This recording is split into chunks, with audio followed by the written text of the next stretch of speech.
1,000 taon na ang nakalilipas, noong panahon ng dakilang digmaan ng mga demonyo, ay sumiklab ang labanan ng biglang napunta ang mga halimaw sa frontline at umatake sa mga tao. Dahil dito, ay napilitan ang sangkatauhan na lumaban para sa kanilang buhay, at nagsimula ang isang walang katapusan at madugong digmaan. Ang lupa ay naging pula sa sobrang dami ng dugo, at halos tuluyang maglaho ang sangkatauhan. Subalit biglang lumitaw ang isang salamangkero na nakasakay sa isang itim na dragon. Lumipad siya sa ibabaw ng labanan at nilipol ang lahat ng halimaw. Ang kanyang presensya lamang ay nagpatindig ng balahibo sa takot ng mga nilalang. Ipinagdiwang siya ng mga tao bilang ang bayaning nagligtas sa sangkatauhan. Ngunit sa kasagsagan ng dakilang digmaan, ang salamangkero ay namatay sa isang misteryosong paraan. Ang eksena ay lumipat sa isang arena ng labanan, kung saan may nagaganap na laban, ang ika-17 na kampyonato para sa pagtatanggol ng titulo sa buong mundo. Isang bagong laban ang magsisimula, kung saan nasa asol na sulok si Patrick. Sa pulang sulok naman ay nakatayo ang isang mandirigmang may 37 laban at walang kahit isang talo, isang lalaking kilala sa kanyang tagumpay sa pamamagitan ng knockout sa bawat laban, ang pandaigdigang kampyon, si Kim Jin-woo. Pinag-uusapan ng tagapagbalita kung paano magaganap ang laban, lalo na't napansin ni Patrick na hindi ginagamit ni Kim ang kanyang binti sa kanyang mga kamakailang laban. Sa isang panayam, ay sinabi ni Patrick na pinaghihinalaan niyang may iniindang pinsala si Kim sa kanyang binti. Plano niyang samantalahin ang kahinaang ito ngayong araw, lalo na't lagpas na sa 40 taong gulang si Kim. Kung totoo nga ang pinsala, ay maaaring may bagong kampyon na mamamayani. Nang ipahiwatig ng referee ang pagsisimula ng laban, ay agad na bumakas sa mukha ni Patrick ang takot.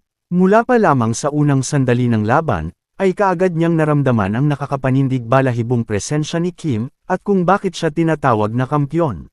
Gayunpaman, ay naniniwala si Patrick na maaari siyang manalo kung tunay ngang may pinsala ang binti ng kalaban. Sa buong bilis, ay sumugod siya kay Kim, kumbinsido na nagpapakitang gilas lamang si Kim sa kabila ng kahinaan ng kanyang binti.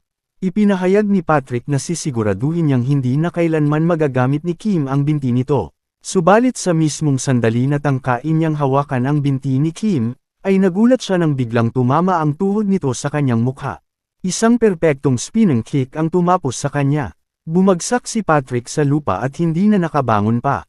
Muling nanalo si Kim sa pamamagitan ng knockout sa unang round pa lamang. Pagkatapos, ay tumingin siya kay Patrick, na nakahandusay sa sahig, at sinabing ito mismo ang dahilan kung bakit hindi niya ginamit ang kanyang binti sa nakaraang laban. Matapos ang laban, ay nagtungo si Kim sa locker room upang magpalit ng damit bago umalis. Ngunit bago siya makalabas, ay tinawag siya ng kanyang coach, sinasabing hindi siya maaaring umalis ng basta-basta. Sinagot siya ni Kim na siya na ang bahala sa sitwasyon, ngunit iginiit ng kanyang coach na anuman ang balak niyang gawin, ay hindi siya maaaring umalis kaagad dahil may naghihintay na mga tagahanga sa labas. Hiniling ni Kim sa kanyang coach na siya na ang bahala sa mga tagahanga at ipaalam na lang sa kanya kung kailan ang susunod niyang laban. Napabuntong hininga ang coach, halatang naiinis sa ugali ni Kim, at nagpaalala na mas mabuting gumamit ito ng sasakyan pauwi dahil sa sama ng panahon sa labas. Ngunit sagot ni Kim na matrapik at sobrang sikip ng kalsada ngayon, kaya napagpasyahan niyang tumakbo pauwi. Galit na galit ang kanyang coach sa sagot na ito, tinawag itong kaibangan, lalo na 30 kilometro ang layo ng arena sa bahay ni Kim. Paglabas ng coach sa silid upang tawagin si Kim, ay nagulat siya nang makitang nagkukumpulan na ang mga tagahanga at mamamahayag sa labas. Agad siyang pinagtatanong ng mga reporter tungkol sa laban at sa kinaroroonan ni Kim. Samantala, patuloy nang tumatakbo si Kim sa ilalim ng malakas na ulan, inaalala ang kanyang mga unang araw bilang isang baguhang manlalaban, kung saan palagi niyang tinatapos ang bawat laban sa pamamagitan ng knockout. Sinabi ng kanyang coach na hanggang sa araw ng kanyang pagre-retiro, ay walang sinumang kalaban ang tunay na makakatalo sa kanya. Kumpirmado rin ng coach na walang pinsala si Kim sa kanyang binti, ang lahat ng tsismis ay pawang kasinungalingan. Sa wakas, ay nakarating si Kim sa gusali kung saan siya nakatira, basang-basa ang kanyang damit. Pagdating niya sa pintuan ng kanyang apartment, ay natagpuan niya ang isang tambak ng mga regalo. Pumasok siya at nagpalit ng tuyong damit. Pagkatapos ay naupo sa harap ng kanyang computer, at sinimulang laruin ang isang online game na tinatawag na Last Saber. Kilala ang larong ito sa labis na hirap, pati mga manlalarong Koreano ay sumuko na rito. Ngunit si Kim, ay araw-araw itong nilalaro sa loob ng 10 taon, hindi kailanman pinalampas ang isang araw. Palagi niyang hinahanap ang mas malalakas na kalaban, dahil sa totoong mundo, ay wala nang makatalo sa kanya. Dito lang sa larong ito siya muling nakaramdam ng kasiyahan. Hinamon niya si Demon King Aether, nakipaglaban hanggang sa halos maubos na ang buhay nito. Kalaunan ay natalo niya na ang Demon Lord, naging kampiyon na siya ng 2 mundo. Subalit hindi siya masaya, sa isang iglap, ay biglang tumama ang malakas na kidlat sa kanyang tinutuluyan. Nang muli siyang magising, ay natagpuan niya ang kanyang sarili sa isang hindi pamilyar na lugar. Sa sandaling iyon, ay may isang estrangherong lumapit sa kanya at hinawakan siya sa balikat. Kanina pa kita tinatawag, bakit ka lang nakatayo riyan? Wala na tayong oras, kailangan na nating tumakas. Napatingin si Kim sa numero sa damit ng lalaki, 172. Ngunit bago pa siya makapagtanong, ay nakita niyang nagmamadaling tumatakbo ang mga tao patungo sa isang tarangkahan. May nakasabit na watawat malapit doon. Pamilyar ito sa kanya, sigurado siyang nakita na niya ito noon. Ngunit bago pa niya mapagkanto kung ano iyon, ay matalim na nagsalita ang lalaking nasa tabi niya. Ano, mananatili ka na lang ba rito hanggang mabulok ka? Ito na ang huling pagkakataon nating makatakas mula sa kulungang ito, mula sa Korean. Nanlaki ang mga mata ni Kim, hindi siya makapaniwala na nasa Korean siya. Ngunit bago pa niya maunawaan ang nangyayari, ay hinawakan na siya ng binata sa kwelyo. Sinasabing wala ng oras para dito, kailangan na nilang umalis. Habang lahat ng ito ay nagaganap, ay hindi pa rin makapaniwala si Kim sa kanyang nakikita. Sinabi niya sa sarili na siguro ay isa lamang itong panaginip.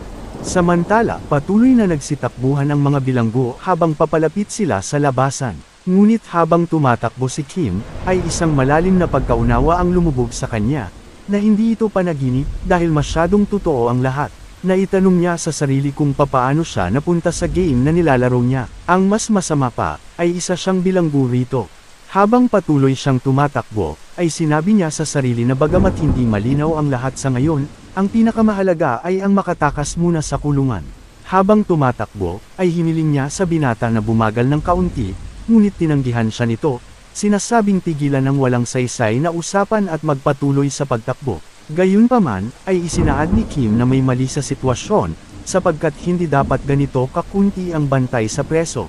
Sumagot ang binata na iyon ay dahil wala roon si Warden Clark. Nagulat si Kim nang marinig ang pangalan ni Warden Clark.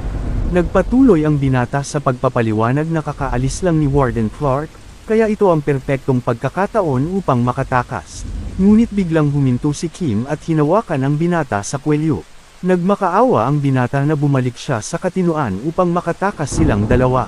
Subalit hindi siya pinansin ni Kim, sa halip ay hinigpitan ng hawak sa kanyang damit at nagsimulang tumakbo sa kabilang direksyon mula sa ibang mga bilanggo, dahilan upang sumigaw ang binata sa pagkagulat, nagtatanong ito kung ano ang ginagawa niya. Napagtanto ni Kim sa sarili na kung totoo ang sinabi ng binata na wala si Warden Clark, ay lohikal ang sitwasyon ngayon.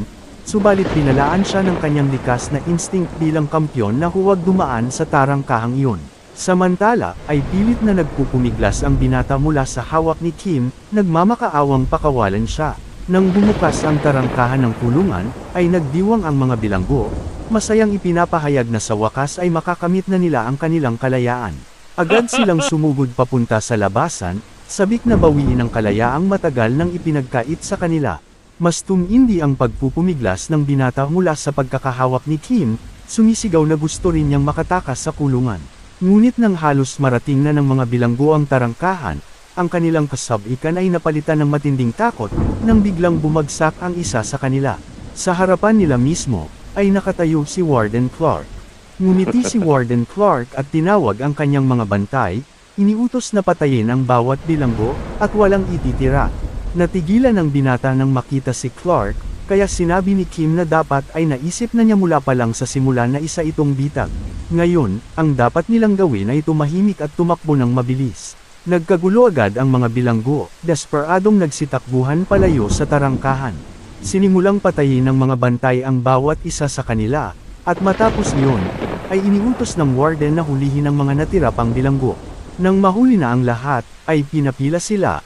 Iniutos na huwag gumalaw ni kaunti, kundi ay papatayin sila. Ang binata ay nakatitig sa isa sa mga patay na bilanggo, nandidiri at halos hindi makagalaw. Pilit na pinipigil ng binata ang kanyang sarili, ngunit hindi na niya matiis. Sa huli, ay hindi na niya napigilan at agad na nagsuka, dahilan upang mapansin siya ng isang bantay na agad siyang pinalo dahil sa paggalaw. Inihayag ng mga bantay na sinumang gumalaw pa ay agad na papatayin.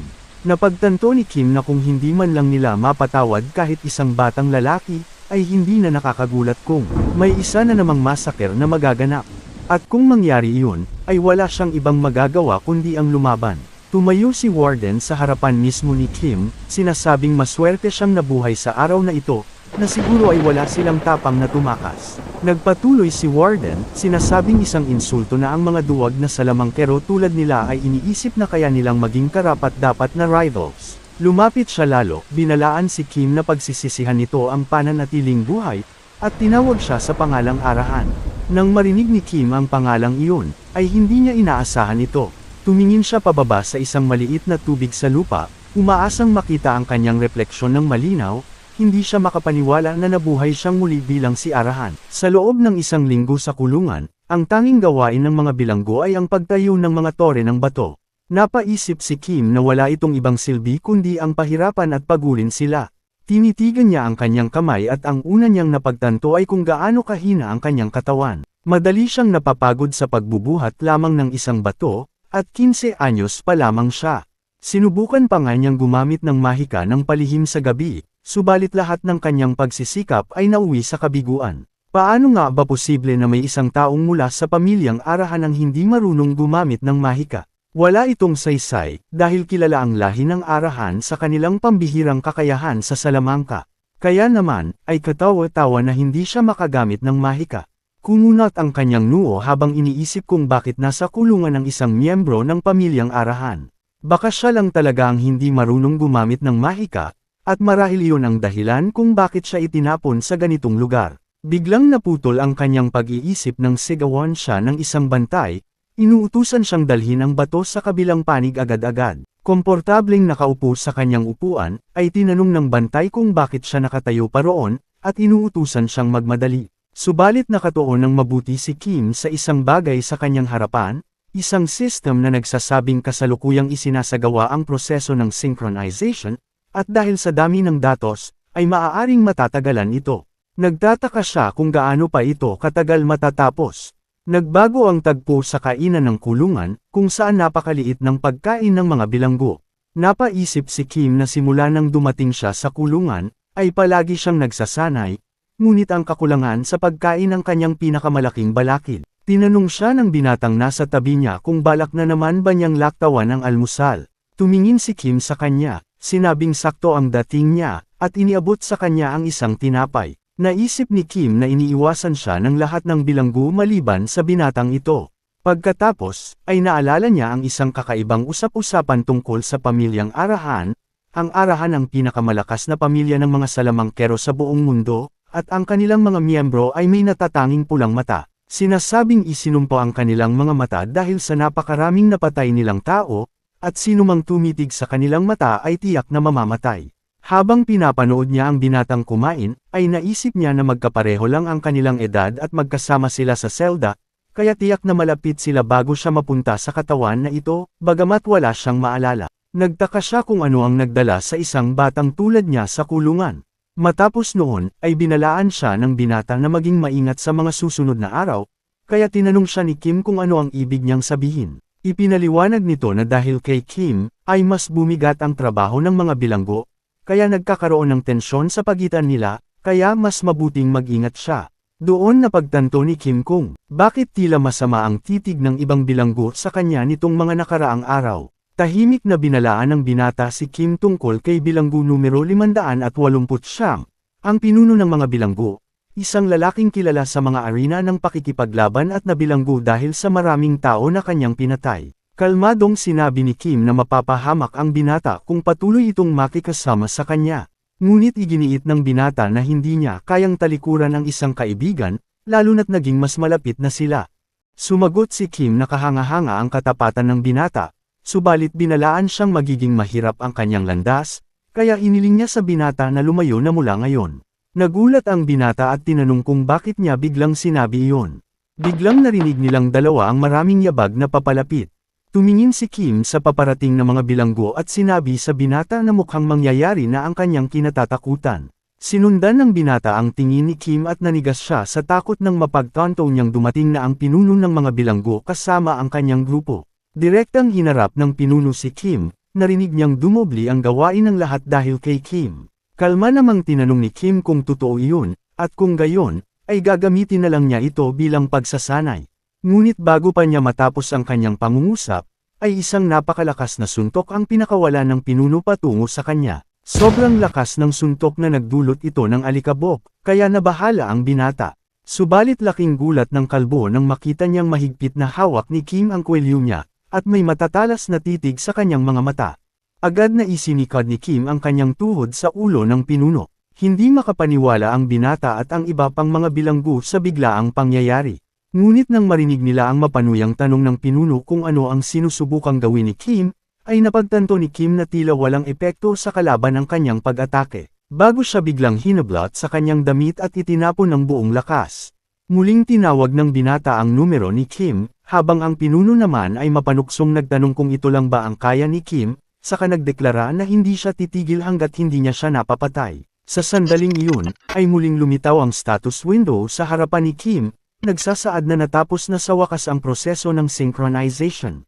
Pagkakita sa abisong ito, ay malawak siyang ngumiti, at nagsimulang maglabas ng asol na aura ang kanyang katawan. Habang nakatingin siya ng diretsyo sa pinuno at sa kanyang mga tauhan, ay bumangon siyang may matinding puwersa, at ang buong katawan niya ay binalot ng bughaw na enerhiya.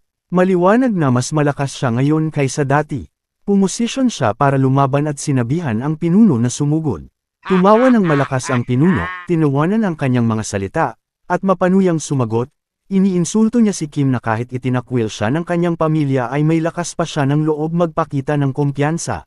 Kalma namang sagot ni Kim, na dapat ay itigil na ng pinuno ang pagsasabi ng walang kwentang bagay, at hinamon itong lumapit kung matapang siya o umatras na lamang kung natatakot siya. Walang pag-aalinlangang sumugod ang pinuno kay Kim, diretsyong sinabing papatayin niya ito, gaya ng hiling niya. Ngunit bago pa siya makalapit ng tuluyan, ay mabilis na sumipa si Kim, subalit nagulat siya nang mahuli ng pinuno ang kanyang binti sa kalagitnaan ng atake. Mapanlibak na ngumiti ang pinuno, sinasabing tuturuan niya si Kim ng leksyon. Pero bago pa niya matapos ang kanyang salita, ay mabilis na umikot si Kim at ibinigay ang isa pang malakas na sipa gamit ang kanyang kabilang paa. Dahil dito, ay napilitan ang pinuno na bitiwan ang binti ni Kim, at mahigpit na napahawak sa kanyang ulo sa sakit. Subalit hindi binigyan ni Kim ng pagkakataong makabangon ang kanyang kalaban, at agad niyang pinakawalan ang isang matinding sipa. Kitang-kita ang epekto ng mga atake ni Kim sa mukha ng pinuno. Tumalon si Kim, at isang matinding sipa pa ang tumama sa mukha ng kalbo, dahilan upang siya ay bumagsak ng tuluyan. Malamig na sinabi ni Kim na ito mismo ang dahilan kung bakit iniiwasan niyang gamitin ang kanyang mga paa. Nang makita ng iba pang bilanggo ang pagbagsak ng kanilang pinuno, ay agad silang sumugod kay Kim, nagsisigaw na hindi sila titigil hanggat hindi nila siya napapatay. Subalit nanatiling kalmado si Kim. Lumapit siya sa bumagsak na pinuno, itinapak ang kanyang paa sa katawan nito habang mahigpit na hawak ang kanyang braso. Winalaan niya ang iba pang bilanggo na huwag nang lumapit pa, dahil isang galaw lamang ang kailangan niya upang saktan at maging baldado ang kanilang pinuno habang buhay. Hiniling niyang ipatawag agad ang gwardiya ng bilangguan kung ayaw nilang mangyari iyon. Natigilan ang mga bilanggo sa kanyang sinabi, ngunit nang mapansin ni Kim ang kanilang pag-aalinlangan, ay mas diniinan niya ang braso ng pinuno, pinagbabantaan silang kaya niyang baliin ito anumang sandali kung hindi sila susunod. Kaagad na tumakbo ang isang bilanggo upang ipatawag ang gwardiya, habang ang iba naman ay dinala ang kanilang pinuno, at ipinahayag kay Kim na magiging iba ang sitwasyon sa susunod. Agad na lumapit ang binata kay Kim, hindi makapaniwala sa kanyang ginawa, at humanga rito ng labis, saka tinanong kung kailan pa siya natutong lumaban ng ganoon. Napansin din niyang lumaki si Kim, nagulat siya sapagkat akala niya dati ay pareho lang sila katangkad. Umupo lang si Kim at sinabing ipagpatuloy na lang ng binata ang pagbubuhat ng mga bato upang tumangkad rin siya. Mapanuksong nagtanong ang binata kung makakatulong ba sa kanya ang pagbubuhat ng bato para tumangkad. Sa isip ni Kim, ay naisip niyang ang synchronization ay naglipat ng kanyang tunay na pisikal na lakas sa kanyang dating katawan, patungo sa loob ng laro. Ngunit kumpara sa dati niyang katawan, ang katawan niya ngayon ay kasing hina pa rin ng isang bata. Subalit ang mahalaga ngayon ay lumitaw na rin sa wakas ang status window. Natuklasan niyang sa mundong ito, ang pangalan niya ay Zed Arahan, at kabilang siya sa class ng mage. Ngunit laking gulat niya nang makita niyang ang antas ng kanyang mana ay 0. Paano siya magiging isang mage kung wala siyang mana? Bakit binigyan siya ng napakahinang stats at ipinasok sa mahinang katawan? Subalit sa paningin ng binata, ay para bang nababaliw na si Zed sa kapipindot sa hangin. Maya-maya, habang nakahiga sa kanyang kama, ay hindi pa rin siya makapaniwala na may ganito kainang karakter tulad ni Zed sa laro. Malinaw na talagang itinakwil siya ng kanyang pamilya dahil siya ay isang basura. Pinakalma niya ang sarili at napagtanto na kahit papaano, ay maxed out naman ang kanyang lakas, bilis, endurance, at pandama sa 100%. Ito lang ang positibong bagay na kanyang nakita. Napansin din niyang may penalty na ipinataw sa kanyang katawan, ngunit tiwala siyang sapat na ang pisikal na pagsasanay upang malampasan ito. Naisip niya na walang kwenta ang pagkain sa lugar na ito. Habang tinitingnan pa niya ang status window, ay napansin niyang marami siyang hindi pamilyar na kakayahan, subalit lahat ay S-rank. Subalit ang skill na alam niya ay Poison Immunity at Immortal Swordsman lamang, na nakuha niya mula sa paglalaro. Ngunit may isang bagay na agad na umagaw ng kanyang pansin, isang kakayahang tinatawag na Blessing of the Great Mage. Subalit para sa kanya, ay insulto lamang ito, sapagkat wala naman siyang mana. Bigla siyang tumayo mula sa kanyang kama, iniisip na mauunawaan niya din ito pagdating ng panahon. Naniniwala siyang may paraan upang malampasan ang problema ng kanyang kakulangan sa mana. Biglang umalangaw-ngaw ang isang malakas na tinig sa loob ng bilangguan. Ipinapatawag ang mga bilanggo upang lumabas agad ng kanilang mga selda. Isa-isang lumabas ang mga bilanggo, dahan-daang naglalakad habang nakakadena. Tahimik na sinabi ng binata na isa na namang grupo ang patungo sa kanilang huling hapunan. Napakunot-noo si Zed at nagtanong kung sino ang mga bilanggong iyon. Ipinaliwanag ng binata na sila ang mga nakatakdang bibitayin, mga bilanggo na bibigyan ng kanilang huling pagkain bago ang kanilang pagbitay. Nagulat si Zed sa narinig, at napangiti siya ng bahagya, napagtanto niya na isa itong pagkakataon. Sa sandaling iyon, biglang naisip ni Zed ang isang bagay at lumingon kay Kim. Ngayon ko lang naisip, ano nga ulit ang pangalan mo, tanong niya. Bahagyang nagulat ang binata sa tanong, subalit napagtanto niya na sa lahat ng panahong magkasama sila, ay tinatawag lamang nila ang isa't isa sa kanilang mga numero at hindi pa nila kailanman ipinakilala ang kanilang pangalan. Ang pangalan ng binata ay Louie. Ipinakilala ni Louie ang sarili bilang isang tao na walang pamilya, isang ulilang lumaki sa lansangan. Bilang tugon, ay ipinakilala rin ni Zed ang kanyang sarili bilang si Zed Arahan. Casual niyang tinanong si Louie kung gusto nitong tumakas mula rito. Sumang-ayon si Louie, at inamin niya na hindi niya balak na manatili ng matagal sa bilangguan at marami rin siyang dahilan upang tumakas. Tinanong siya ni Zed kung mayroon na siyang naisip na paraan upang makalabas. Sandaling nag-alinlangan si Louie bago sumagot na ang tanging labasan ay ang pangunahing tarangkahan, at ang susi nito ay hawak ng warden. Nainis si Zed nang maunawaan na kakailanganin nilang talunin ang warden at kunin ang susi mula rito. Subalit kaagad na tumutol si Louie, iginiit na imposible iyon. Bagamat retirado na si Warden Clark ay isa pa rin itong knight na nasa ikalimang antas. Napagtanto ni Zed na si Warden Clark ay isang perpektong halimbawa ng isang knight na labis na nasusuklam sa mga mage, sapagkat ang mga knight at mage ay may matinding alitan sa mundo ng Last Saber. Napaisip si Zed na totoong ang isang retiradong knight sa ikalimang antas si Clark, kaya hindi siya tiyak kung kaya niya itong talunin sa ngayon. Kaya isang ideya ang biglang sumagi sa isip niya, na nakawin na lang ang susi. Biglang nagsalita si Louie, sinabing baka hindi pa ito alam ni Zed, pero ang pagnanakaw ay isang pangunahing kasanayan ng mga batang lansangan. Gayunpaman, ay palaging napapaligiran ng mga mata ang warden, kaya't napakahirap nakawin ang susi. Sandaling nag-isip si Zed, sinusubukang maghanap ng ibang plano. Ilang saglit pa, ay lumitaw ang isang ngiti sa kanyang mukha. Sa wakas ay naintindihan na niya kung paano isasagawa ang kanilang pagtakas. Nagpalit ang eksena sa sumunod na umaga kung saan nakatipon ang lahat ng bilanggo. Ipinahayag ng isang bantay na magsisimula na ang trabaho, at ayon sa utos ng warden, ang bigat ng kanilang trabaho ay tataas ng husto simula ngayon, at sinabihan silang kumilos agad. Ngunit walang gumalaw ni isa. Sa halip, ay sinabi nilang dapat dahan-dahan lang, at humingi sila ng mas makatarungang kondisyon sa pagtrabaho. Galit na tinanong ng bantay kung sinusuway nila ang utos ng warden. Isang bilanggo ang nagdeklara na hindi na nila kaya ang sitwasyon, kaya kaagad na hinugot ng bantay ang kanyang espada at idinikit ito sa leeg ng bilanggo. Mariing sinabi na tagapaghatid lamang siya ng utos at kung may reklamo sila, ay dapat nilang sabihin mismo ito sa warden. Gulat na nagtanong ang bilanggo kung ano ang nangyayari at bakit umabot sa ganito. Mapanuksong sumagot ang bantay, itinatanong kung paano hindi pa rin niya alam kung sino talaga ang may kasalanan sa lahat ng ito. Kaagad na lumingon ang lahat ng bilanggo kay Zed, tinitigan siya ng may matinding galit. Nakita ito ng bantay at mabilis na lumayo, sinasabing pupunta siya sa labas upang manigarilyo. Napansin ni Louie ang papalakas na tensyon sa paligid, kaya agad siyang sinabihan ni Zed na lumayo. Sa isipan ni Zed, ay napaisip siya kung paano sinadya ni Clark na udyukin ang mga bilanggo na patayin siya. Hindi siya makapaniwala na ang isang marangal na knight ay bumaba sa ganito karuming taktika. Mabilis na nagtago si Louie sa likod ng isang malaking bato, nag-iisip na kahit ang mga bantay ay nasangkot na sa gulong ito. Alam niyang hindi na matatapos ang araw na ito ng payapa tulad ng dati, at hindi niya maaaring hayaan si Zed na mamatay. Dahan-daang lumapit ang mga bilanggo kay Zed, galit na idineklarang kailangan na niyang mamatay, dahil kung hindi, ay hindi rin matatapos ang kanilang pagdurusa. Kalma lang na tumugon si Zed, sinasabing nauunawaan niyang mabuti kung bakit sila naroroon, at isinaad niya na maiiwasan ang labang ito. Habang sumusugod ang mga bilanggo, ay, mapanuya nilang sinabi na tila nasa dugo pa rin ng pamilyang Arahan ang kay-abangan, kaya hindi na sila nagulat sa asal ni Zed. Mabilis namang sumugod si Zed pabalik, malakas na tinuhad ang unang bilanggong lumapit sa kanya.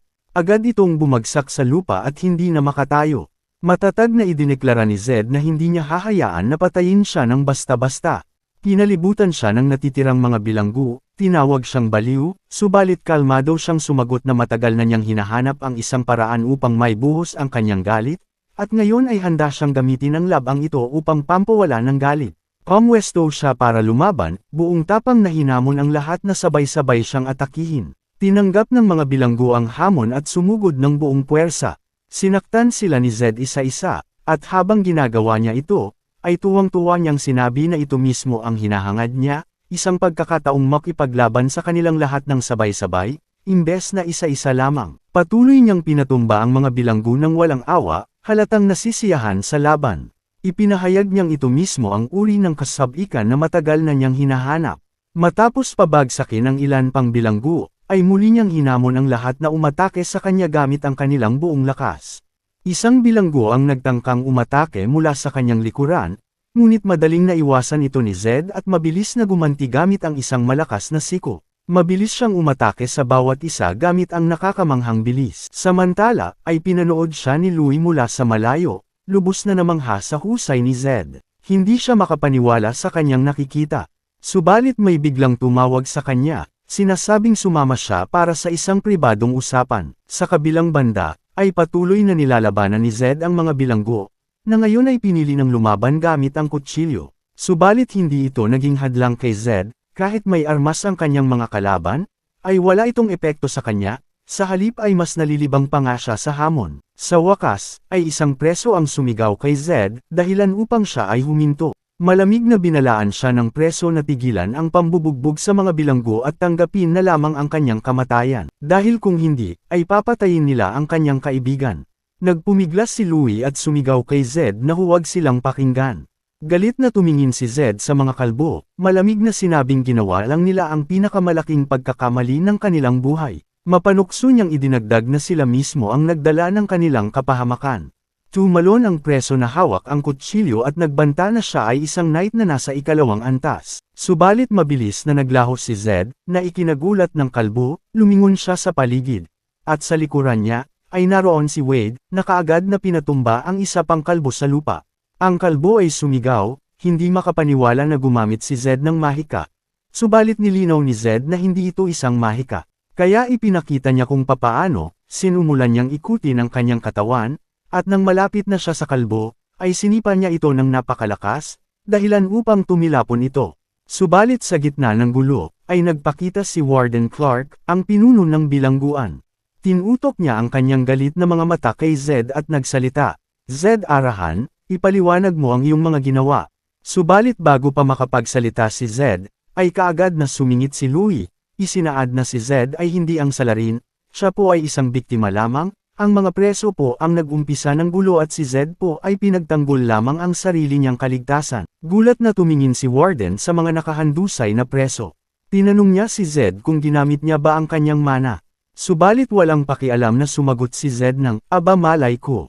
Bigla na lamang pinakawala ni Clark ang kanyang mapang api at napakalakas na aura, na naging dahilan upang magsilaglagan ang lahat ng bilanggo, nahihirapang huminga at kumilos. Si Louie ay napaluhod sa lupa dahil sa matinding presyon.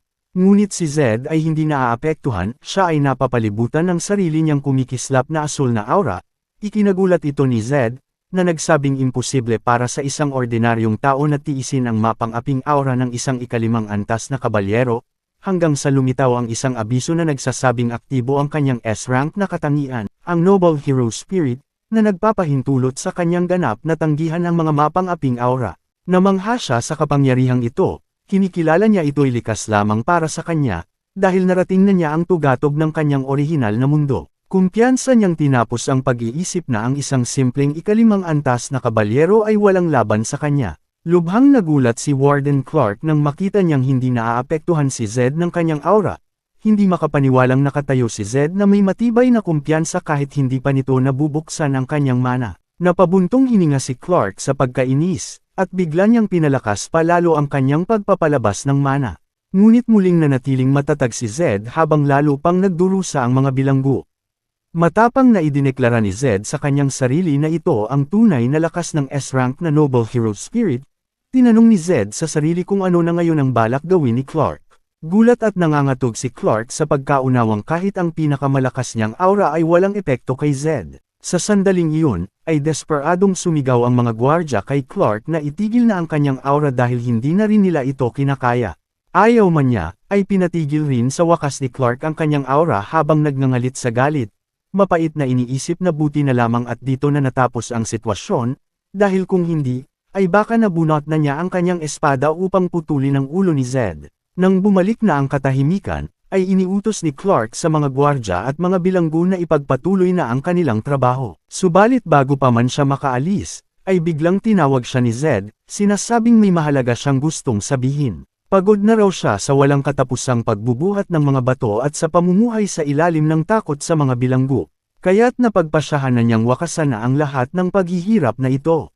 Mabilis na sumigaw si Louie kay Zed, pinagsasabihang huwag magsalita ng ganyan, ngunit binaliwala siya ni Zed at sinabi kay Clark na handa na siyang tumanggap ng hatol na kamatayan. Gulat na gulat si Clark at seryosong tinanong si Zed kung nauunawaan ba talaga nito ang bigat ng kanyang sinasabi. Binabalaan siyang hindi niya patatawarin kung ito'y isa lamang padalos-dalos na pahayag. Subalit siniguro ni Zed na kung nagdududa siya, ay maaari niyang gamitin ang isang crystal orb upang i-record ang kanyang pahayag. Agad na pumayag si Clark, kinikilala na wala ng mas matibay na ebidensya kaysa rito. Kaya agad niyang inutusan ang mga gwardya na kunin ang crystal orb. Sa isip ni Zed, ay nasasabik na siya sa kung anong susunod na mangyayari. Hinarap niya si Clark na nagpayo sa kanyang maaari na siyang pumili ng kanyang huling pagkain. Matapang na humiling si Zed ng karne ng Bertie, tinukoy na nais niya ng sapat na dami upang siya'y ganap na mabusog. Nagulat ang mga gwardya sa labis niyang hiling, dahil ang ganitong karne ay napakamahal at hindi karapat-dapat para sa isang bilanggo na hahatulan ng kamatayan. Alam ni Zed sa sarili na ang karne ng Bertie ay kabilang sa mga pinakamahalaga at pinakamasarap sa buong Southern Empire, kilala sa pambihirang epekto, nakakapagpanumbalik ito ng nawalang lakas, at kayang baguhin ang resulta ng mga labanan. Ipinunto niyang may malapit siyang paglalaban at kailangan ng lubos na paghahanda. Bukod pa roon, ay tunay niyang nais na matikman ang ganitong uri ng pagkain. Dagdag pa niya, ito ay patas lamang nakapalit ng kanyang buhay, at binigyang diin na tanging mga S-grade na sangkap lamang ang kanyang kakainin, kaya't madali niyang malalaman kung siya'y niloloko. Mabilis na sumingit si Louie, gulat na gulat at tinanong kung paano nakakayang magdesisyon ni Zed ng ganito tungkol sa sariling kamatayan. Dito ay napansin ni Zed na naroon si Louie at agad na ipinaalam kay Clark na isasama niya si Louie sa kanyang kamatayan, kaya ang pagkain ay kailangang para sa dalawa. Pumayag si Clark sa kahilingan ni Zed at inutusan ang mga gwardya na ihanda ang lahat ayon sa nais. Nagkomento si Clark na ang isang miyembro ng pamilyang Arahan ay karapat-dapat naman sa ganitong pagtrato, na ikinatuwa ni Zed at pinasalamatan si Clark sa kanyang pag-unawa. Samantala, nagreklamo si Louie tungkol sa mga desisyong ginagawa nang hindi siya kinokonsulta. Napagtanto ni Zed na ang paghahanda ng pagkain ay aabuti ng isang buong linggo, at sa panahong iyon ay hindi siya tumigil sa kanyang pagsasanay kahit isang sandali. Malungkot na sinabi ni Ryu na tila papunta sila sa tiyak na kamatayan, at nagtanong kung ano pa ang silbi ng pagsasanay kung mamamatay din naman sila. Ngunit si Zed, na abala sa kanyang pagsasanay, ay nag-isip na sa mundong Last Saber, kapag umabot na sa maximum na 100 ang isang stat, ay automatikong lumilipat ang karanasan sa mga hindi pa kumpletong stat. At dahil mana lamang ang kulang sa kanya, ang lahat ng karanasang kinukuha niya ay diretsyong napupunta rito. Sa wakas, ay dumating ang isang gwardya na nag-anunsyong oras na. Masiglang idineklara ni Zed na dumating na ang sandali nila, habang si Louie, ay nagwika na tapos na talaga ang kanyang buhay. Nagpalit ang eksena sa loob ng hapagkainan kung saan nakahain na ang marangyang pagkain na kanilang hiniling.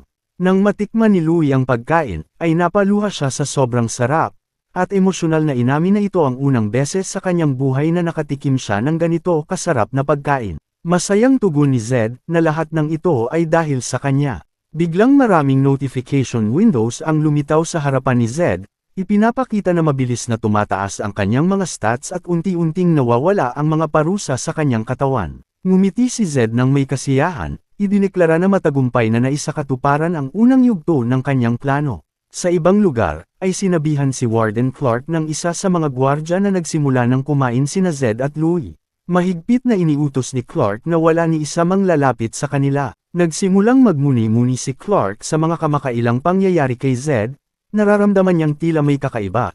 Hindi raw niya nakikita ang senyales na si Zed ay nililimita ng kapangyarihan. Lahat ng nangyayari ay tila walang logic para sa kanya. Inamin ni Clark sa sarili na kahit siya'y retiradong Fifth Circle Knight, ay tiyak niyang may mali. Dahil imposibleng makayanan ng isang batang salamangkero na hindi pa nagkakamit ng mana ang kanyang napakabigat na aura. Muling tiniyak ni Clark sa sarili na talagang may mali, at sa araw na ito, ay matutuklasan niya ang buong katotohanan, at ipatitikim kay Zed ang kabayarang karapat-dapat sa kahihiyang dinulot nito sa kanya. Pagkatapos kumain, ay magkasamang naupo sina Zed at Louie. Biro ni Louie, na hindi na raw siya manghihinayang kung mamatay man siya ngayon, matapos makakain ng ganoon kasarap. Ngunit mariing tugon ni Zed na hindi pa siya maaaring mamatay. Sa isip ni Zed, ay dama niya ang biglaang pagsiklab ng napakalakas na enerhiya, iniisip na maaari na siyang magsanay ng hindi napapagod. Sa sandaling iyon ay bumukas ang pinto. Ngumiti, si Zed, tinawag si Clark at sinabi na sa wakas ay dumating din siya. Biro ni Zed na naubos na nila ang pagkain at wala nang natira para sa warden. Tinawag lamang ni Clark ang pangalan ni Zed, dahilan upang mapanuksong tanungin ni Zed kung galit ba siya dahil hindi siya nabigyan ng pagkain. Masama ang tingin ni Clark kay Zed, iniisip kung gaano kainis ang mayabang na batang ito na umaasa lang sa kanyang dugong maharlika. Ipinatong ni Clark ang kanyang kamay, na may suot na pulse eres sa balikat ni Zed, sabay bulong na sa pagkakataong ito, ay sisiguraduhin niyang susuko si Zed. Malamig na iniisip ni Clark na ang pamilya Arahan nga ang pinakadakilang pamilya ng mga salamangkero, at kahit ang isang walang kwentang miyembro ng kanilang angkan ay maaaring magbigay sa kanya ng malaking benepisyo. Sa impormasyong makukuha niya mula kay Zed, ay balak niyang tuluyang makatakas sa nakakainip na lugar na ito. Napansin ni Zed na gumamit si Clark ng isang mahiwagang aparato sa kanya, at agad nitong pinakawalan ang kanyang nakakatakot na aura habang nagtatawa ng may panunuya.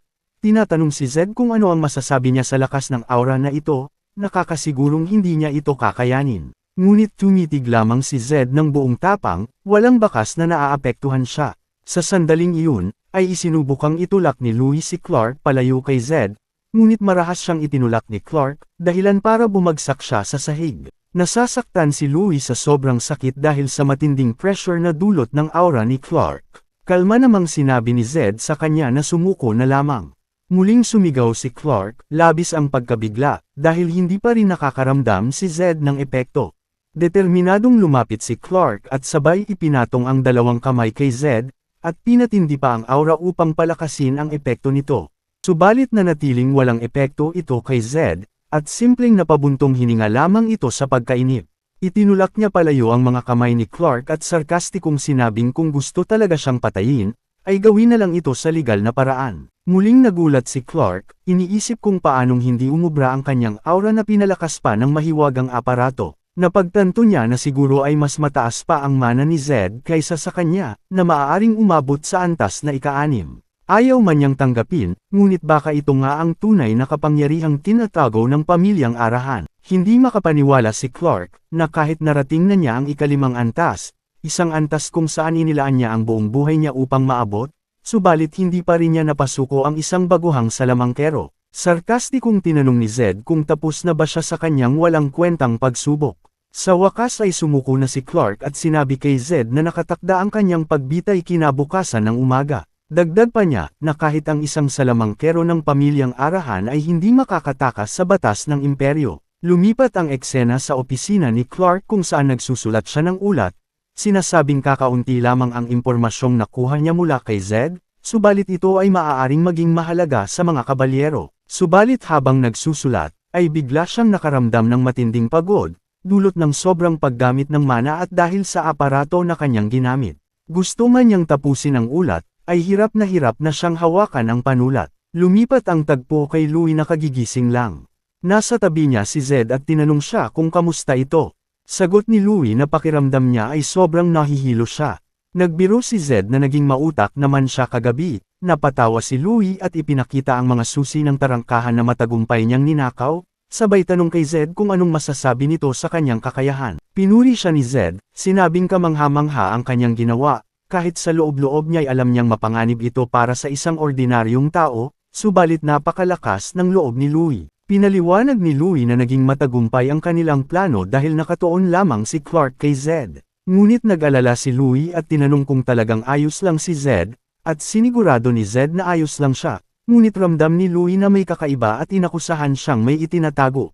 Nagbiro si Zed na kailangan lang ni Louie na magbuhat pa ng kaunting bato para gumaan ang pakiramdam. Binuksan muli ni Zed ang status window at nakita niyang muling tumaas ang kanyang stats matapos kainin ang karne, at iba na ang kanyang pakiramdam, na parang umaapaw ang kanyang katawan sa lakas. Nais sana niyang mawala na lahat ng parusa sa katawan niya ngunit alam niyang hindi pa ito posible. Ipinabatid niya kay Louie na kailangan nilang tumakas ngayong gabi kapag bahagya na siyang nakarecover. Subalit nangangamba si Louie at tinanong kung hindi ba dapat agad na silang tumakas, dahil baka mahuli pa sila ni Warden Clark. Subalit kampanteng sinabi ni Zed na walang dapat ipag-alala, dahil sigurado siyang mahimbing ang tulog ni Clark ngayon. Nagtaka si Louie at tinanong kung paano siya nakasisigurong tulog na ito. Ipinaliwanag ni Zed na tiyak siyang tulog na si Clark dahil ang suot nitong Pulse Heiress ay napakabihira, hindi man niya matandaan ang eksaktong pangalan nito, ngunit sigurado siyang dinodoble nito agad ang magic output kapalit ng matinding pagkapagod,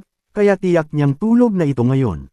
Dagdag pa niya, na ang biglaang pagdating ni Clark sa salusalo, dala ang susi at ginamit ang mahiwagang aparato, ay nakatulong upang mas mapadali pa ang orihinal nilang plano. Kalaunan, matapos magpahinga sandali, ay lumapit na sila sa pinto ng kanilang selda.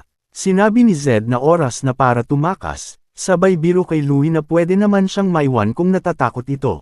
Agad na sumagot si Louie na bilang kanyang assistant, ay obligado siyang sumama. Ngunit may kaba niyang sinabi na wala siyang susi ng selda, kaya ano ang gagawin nila? Kalma namang sinabi ni Zed na umurong siya, pagkatapos ay sinipan ni Zed ang pinto ng selda at agad itong tumilapon. Namangha si Louie, sabay tanong kung anong klaseng lakas meron si Zed at kung totoo bang isang salamangkero siya na may ganitong pisikal na lakas. Subalit dahil sa ingay, ay dumating ang mga gwardya at tinanong si Zed kung anong ginagawa niya sa labas ng selda. Walang pakialam na sumagot si Zed na, ano sa tingin mo? Saka tumakbo ng mabilis kasama si Louie. May pagkapilosopo din itong bida natin. Habang tumatakbo, ay nagbabala si Louie kay Zed tungkol sa pangunahing tarangkahan sa unahan, mahigpit itong binabantayan upang pigilan sila. Sinabi ni Zed na huwag siyang titigil sa pagtakbo anuman ang mangyari, saka sumugod ng buong bilis. Nangako naman si Louie na susunod siya ng tama sa bawat utos. Mabilis na nilapitan ni Zed ang mga gwardya, iniwasan ang una, at hinawakan ang mukha nito at itinapon sa iba pa, dahilan upang matamba ang ilan. Wala siyang sinayang na oras at muling sumugod, pinatamaan ang isa pang gwardya sa leeg. Habang hindi makagalaw ang mga gwardya sa takot, ay binalikan ni Zed ang unang itinapon niya at binigyan ng isa pang malakas na sipa sa mukha habang tumatakbo. Naghanda ng lumaban ang iba pang gwardya, handang pumatay kung kinakailangan, ngunit magaling na iniiwasan ni Zed ang bawat atake nila, sabay gumaganti ng mabilis. Isa pang gwardya ang sumubok umatake ngunit madaling iniwasan ito ni Zed. Gumamit siya ng kamay upang balansehin ang sarili sa lupa, inayos ang posisyon, at tinamaan ang kalaban sa ulo ng buong lakas. Napansin niyang may dalawang gwardyang paparating mula sa likod, kaya ngumiti siya, tuwang-tuwa at puno ng kasabikan sa labanan, sumugod siya gamit ang buong bilis,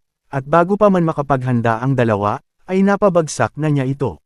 Nakatingin lang si Louie, gulat na gulat sa husay ni Zed sa pakikipaglaban. Makalipas ang ilang sandali, ay dumating na si Warden Clark, subalit huli na. Nabigla siya nang makitang lahat ng gwardya ay nakahandusay sa lupa.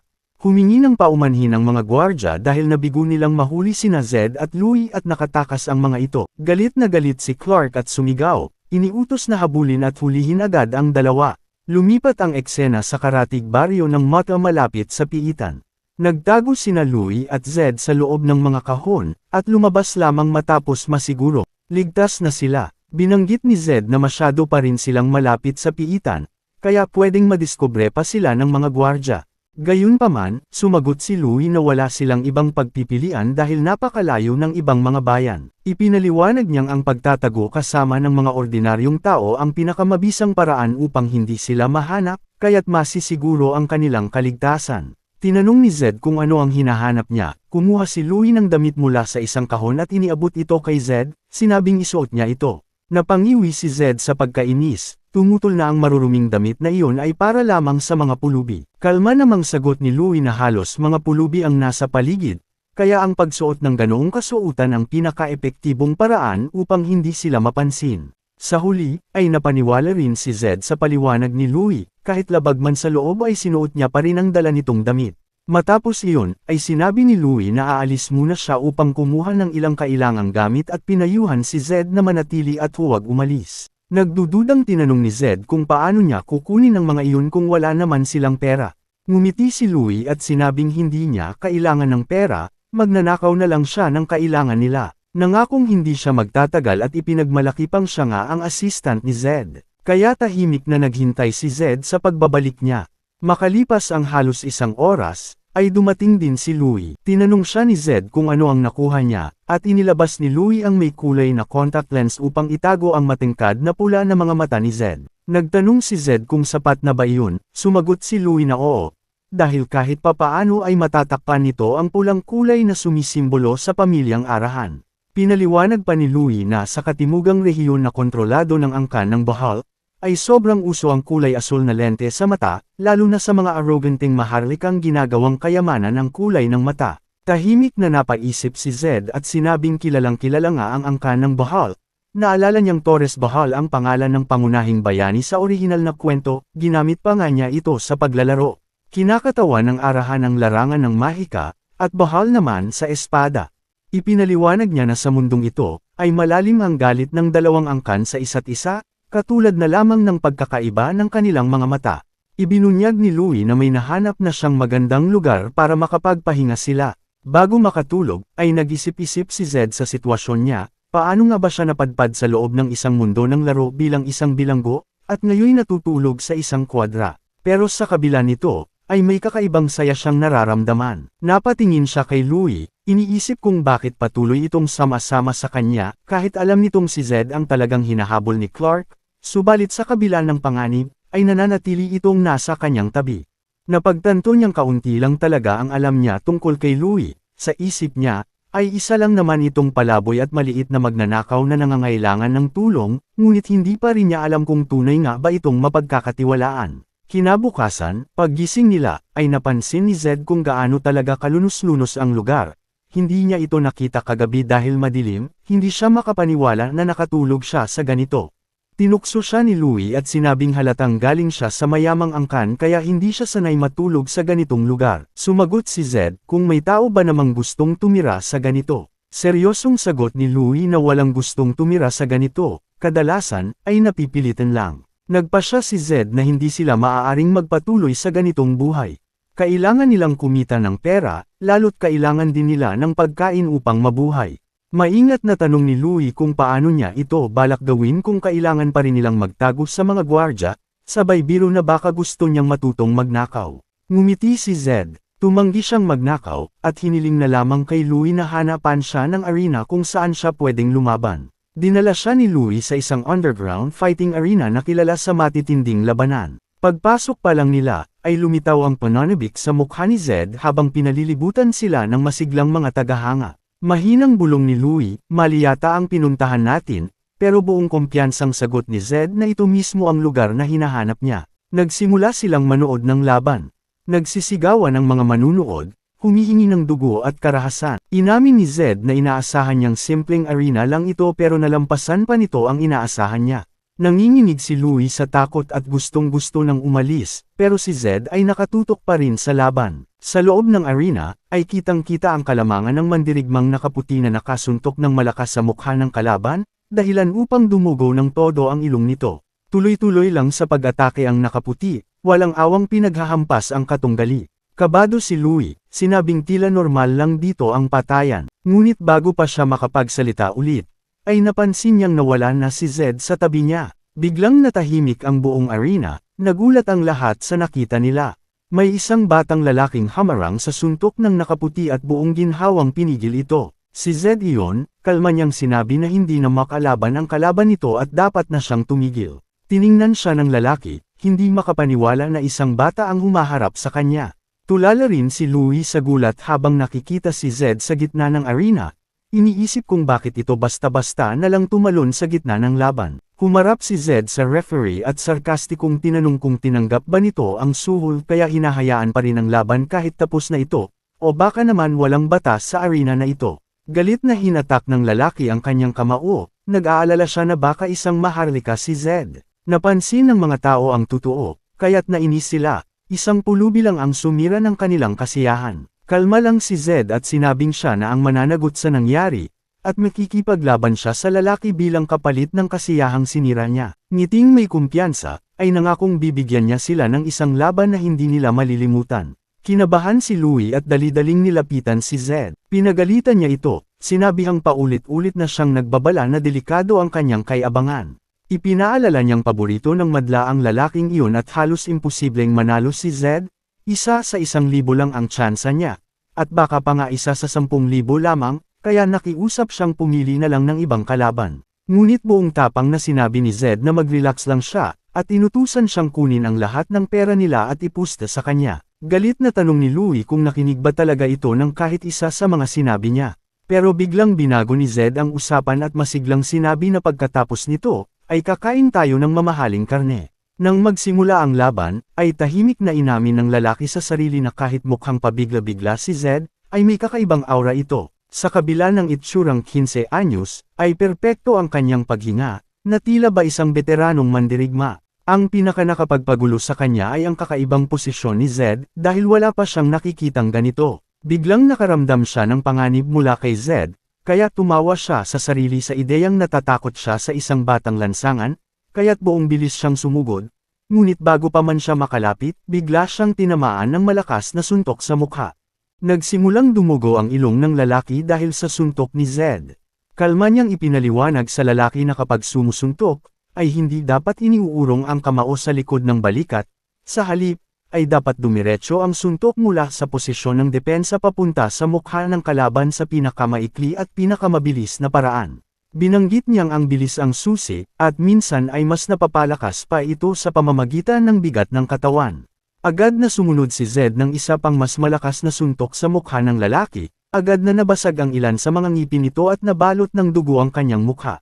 Samantala, si Louie na nakaupo sa gilid, ay balisang balisa at hindi makatingin, at taimtim na nagdarasal para sa kaligtasan ni Zed. Ngunit nang marinig niya ang malalakas na hiyawan mula sa madla, ay dahan-dahan niyang iminulat ang kanyang mga mata upang tingnan ang nangyayari, at laking gulat niya nang makita si Zed na walang awang binugbog ang lalaki. Halos hindi makapaniwala si Louie, totoo ngang natatalo ni Zed ang lalaki. Nang hihina na ang lalaki, nahilo sa dami ng suntok na tinanggap niya. Malabo na ang kanyang paningin, halos hindi na niya maaninag si Zed habang patuloy na dumadaloy ang dugo sa kanyang mukha. Naisip niyang paano posibleng matalo siya ng isang batang pulubi.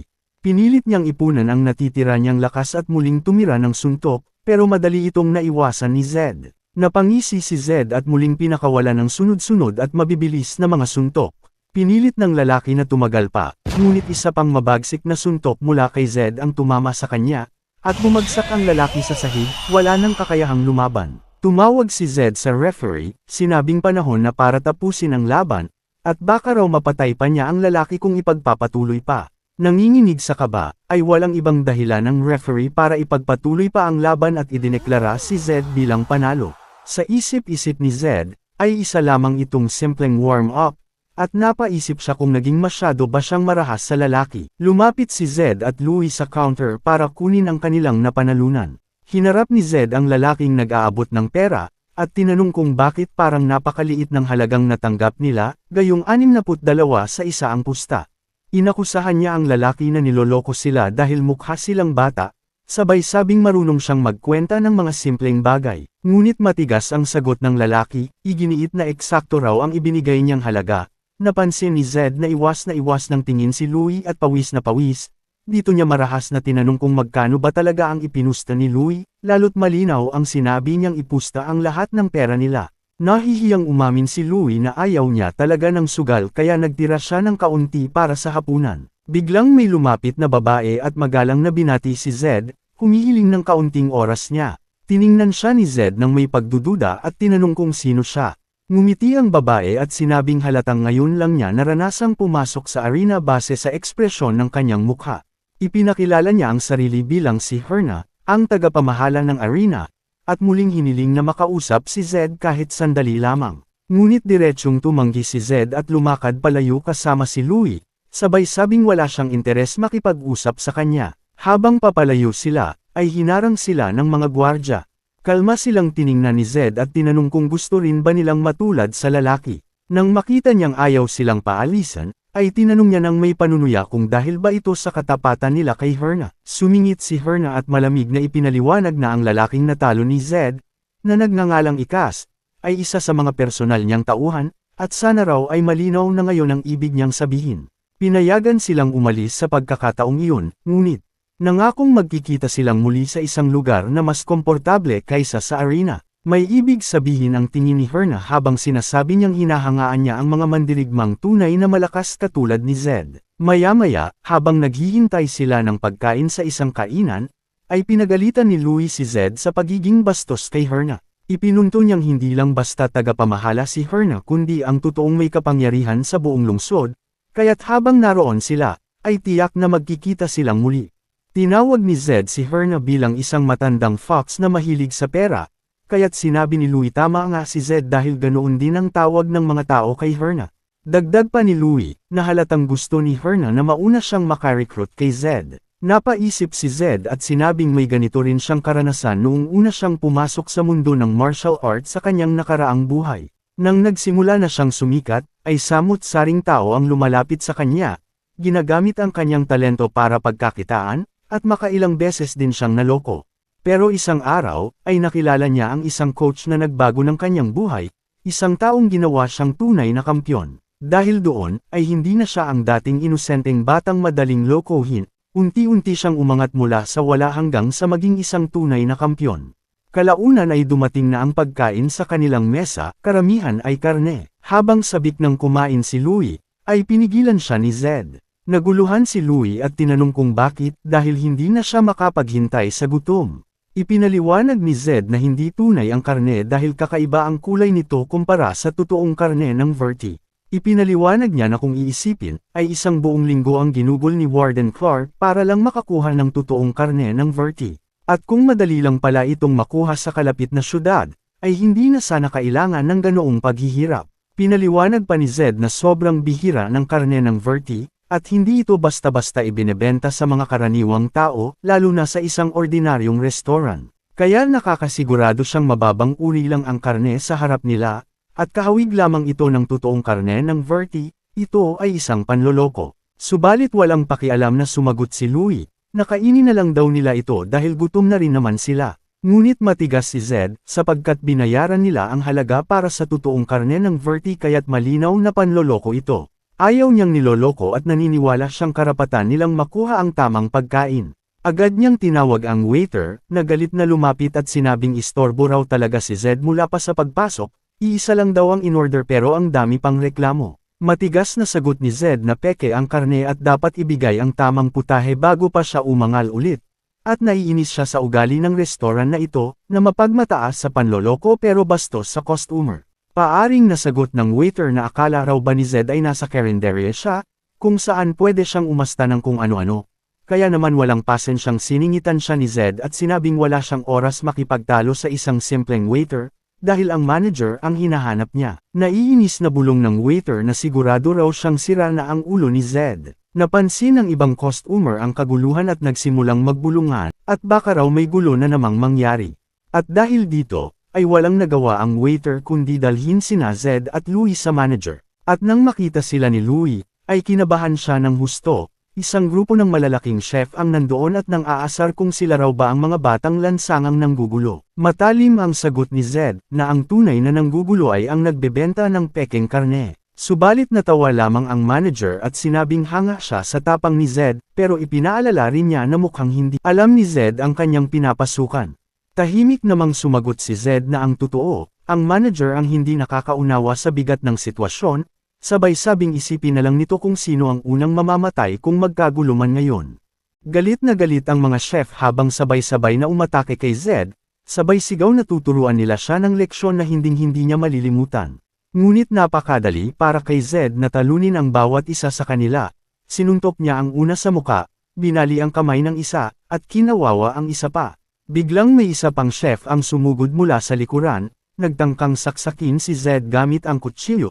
Subalit mabilis itong nahuli ni Zed, at walang kahirap-hirap niyang ibinagsak ang kalaban sa sahig at tuluyang inagaw ang armas nito. Ito ba yung tinatawag na judo? Sa una ay aliw na aliw ang manager sa pinapanood niya. Subalit kaagad na nawala ang ngiti sa kanyang mukha nang mapagtanto niyang natalo na ang lahat ng tauhan niya, habang si Zed ay nananatiling matatag. Mayabang na nagkomento si Louie na ang gaganda ng itsura ng mga chef, sabay banggit na ang taong hinamon nila ay siya ring tumalo kay Ikas. Kinakabahang napagtanto ng manager na totoo nga ang narinig niyang natalo si Ikas, subalit hindi niya inakalang ang batang ito pala ang may gawa noon. Kaya balisa niyang tinanong kung ano ang gustong gawin ngayon ni Zed. Kaya lumapit si Zed na may kalmadong tindig at tahasang sinabi na maaari na silang mag-usap ng maayos. Hiniling niya ang nararapat na kabayaran para sa panlolokong naranasan nila sa restaurant. Dalawa lang ang kanyang kondisyon, ang una ay ibalik ang perang binayad nila, at pangalawa, ay simula ngayon ay dapat silang pagsilbihan ng totoong vertimate ng libre anumang oras na gusto nila.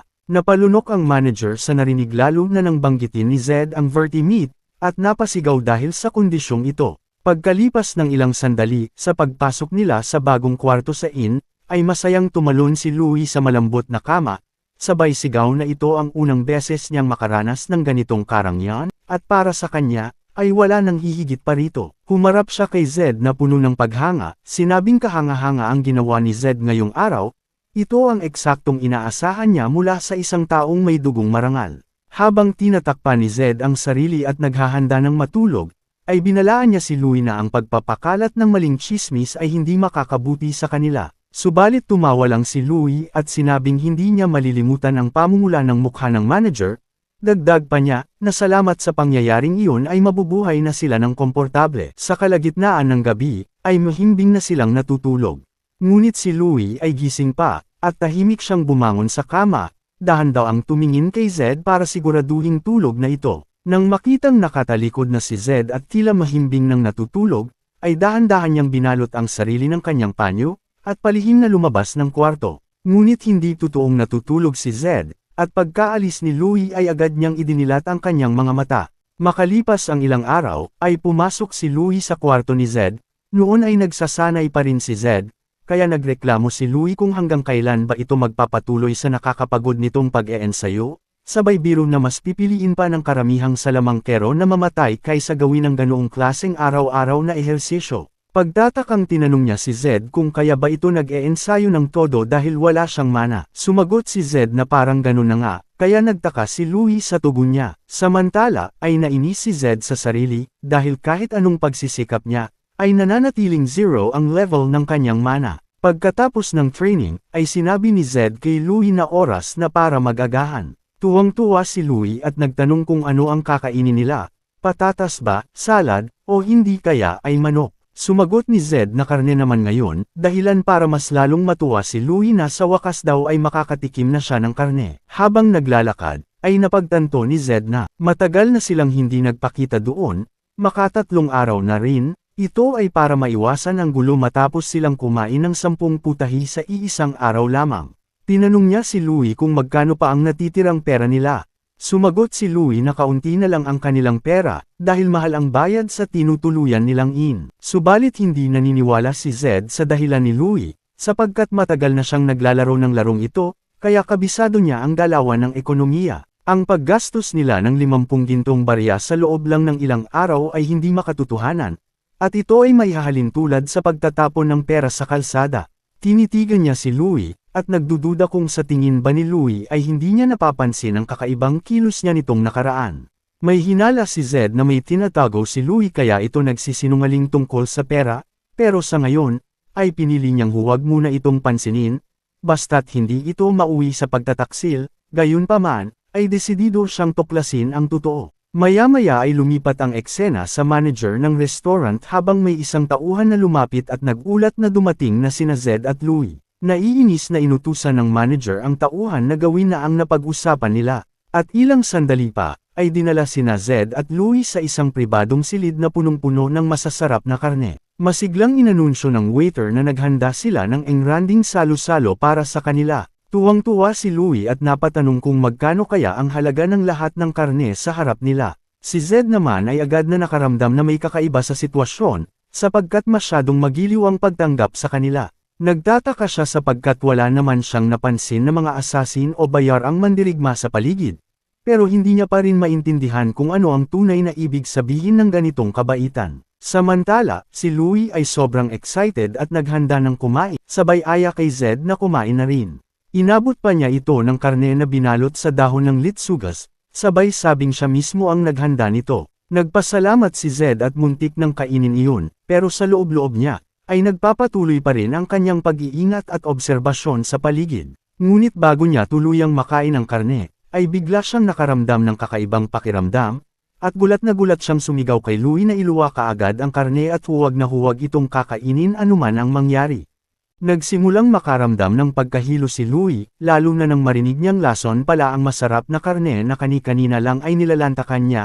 Kinabahan siya at naitanong kung mamamatay na ba siya, subalit pinakalma siya ni Zed, sinabing masyadong maliit ang nakain niyang lason para mamatay. Gayunman, ay hindi rin inaasahan ni Zed na maglalakas loob ang restaurant na lagyan ng lason ang pagkain nila. Simula pa lang sa labis na kabaitan nila ay may kutob na siya, pero ang paggamit ng lason ay isang bagay na hindi niya inakala. Buti na lang at agad niyang nakilala ang lason bilang ang frog's poison gamit ang kanyang status window, at hindi siya naapektuhan dahil sa taglay niyang katangian na poison immunity. Kung wala iyon, ay inamin niyang matagal na sana siyang patay bago pa niya malaman ang nangyari. Hindi rin naging madali ang pagkuha niya ng immunity na iyon, dahil kinailangan niyang tiisin ang sukdulang hirap.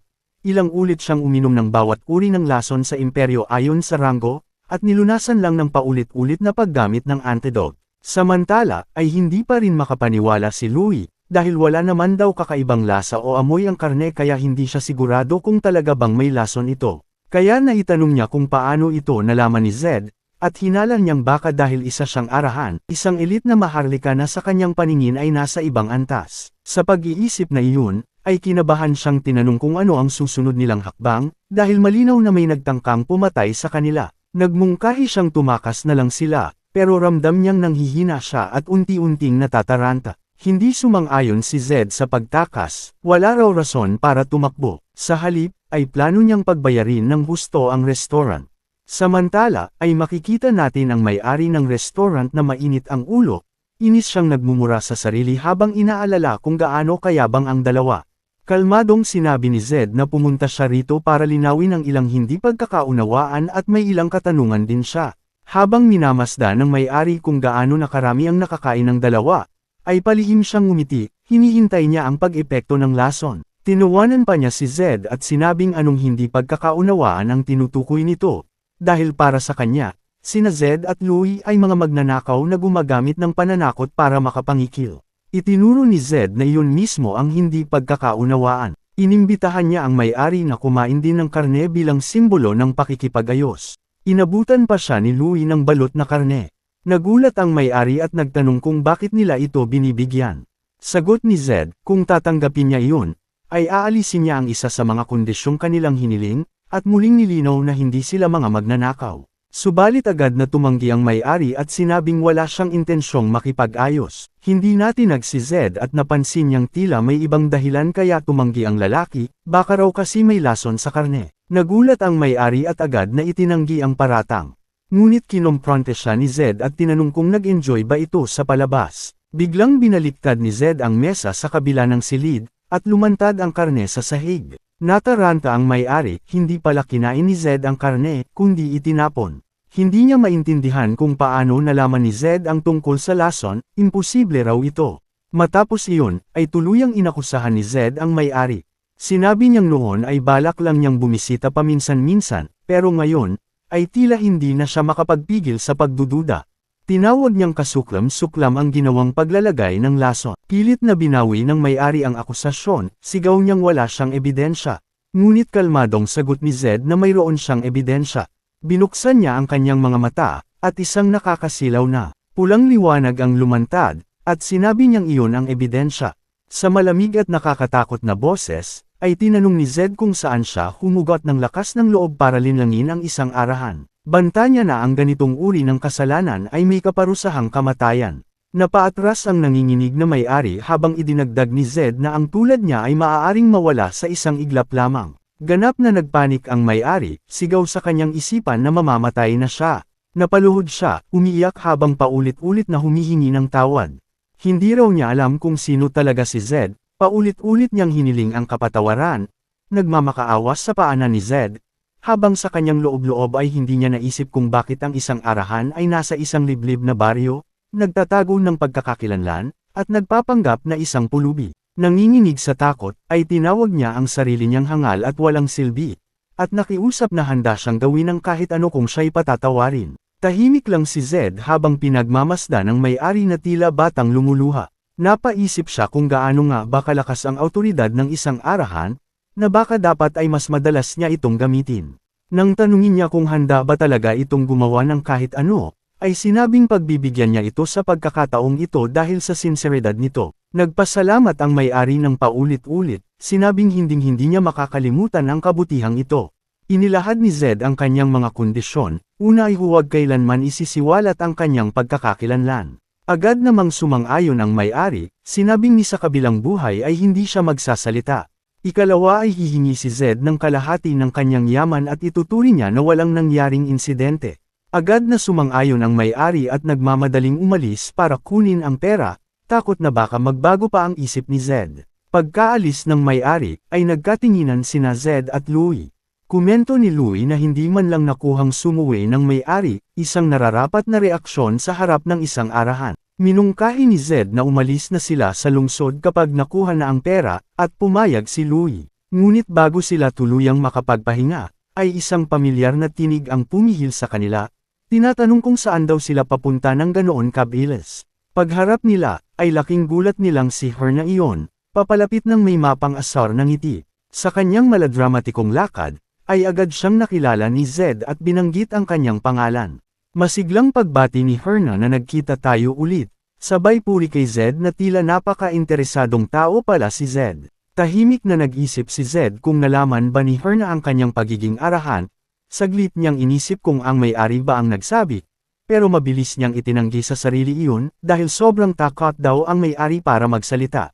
Naisip niyang baka may iba pang pinagkuhanan ng impormasyon si Herna. Napag-isipan niyang baka oras na para lumipat ng lugar kung sakaling kumalat ang kanyang lihim, dahil kapag nalaman ng iba na isa lamang siyang dating arahan, ay mawawala rin ang perang nakuha niya mula sa may-ari.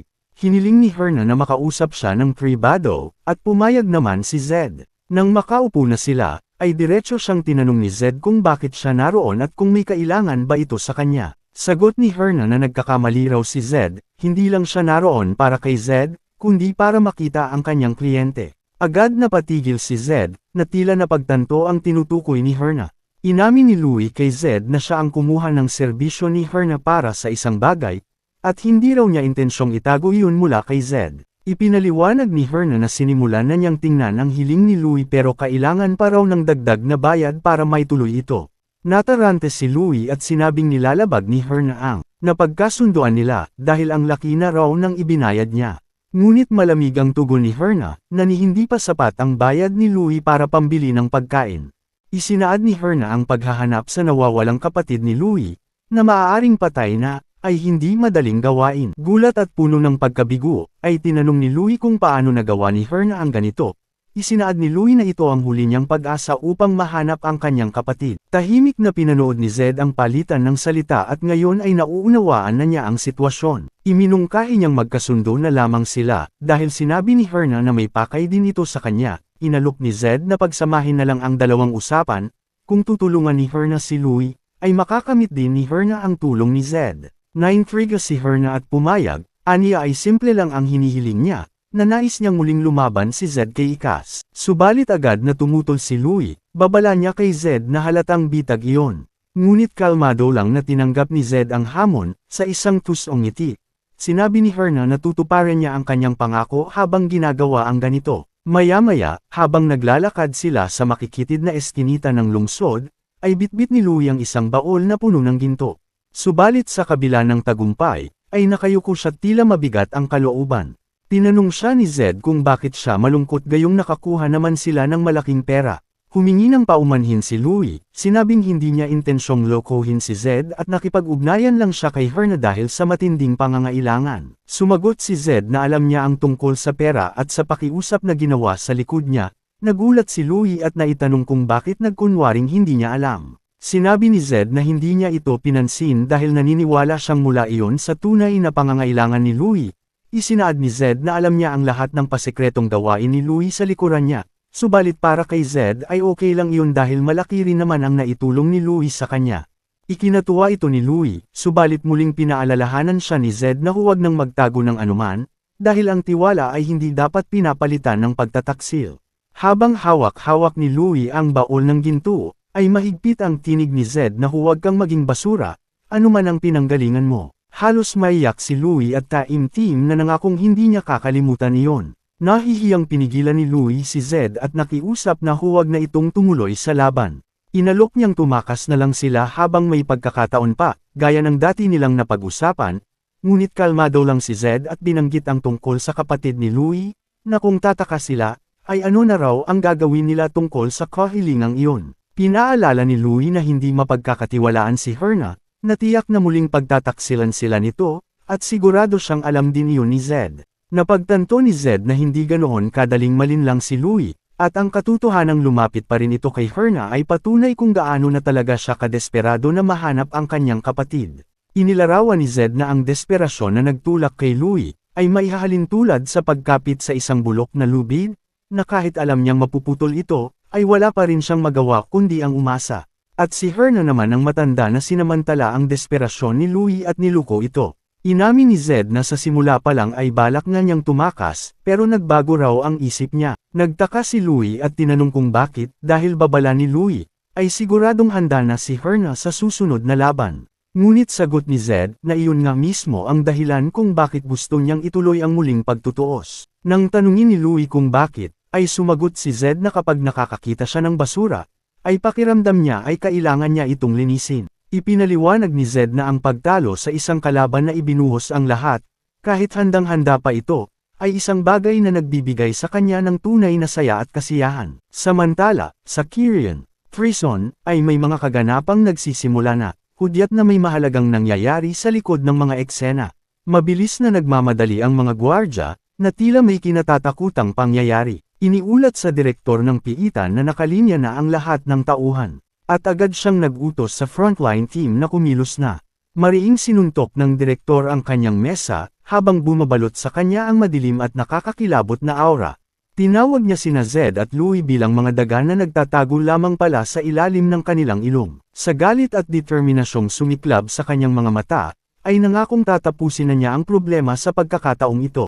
Lalong lumakas ang kanyang aura, at sa matinding galit, ay isinigaw niya ang pangalan ni Zed, isang malinaw na pahiwatig na si Zed na ngayon ang kanyang tiyak at personal na target.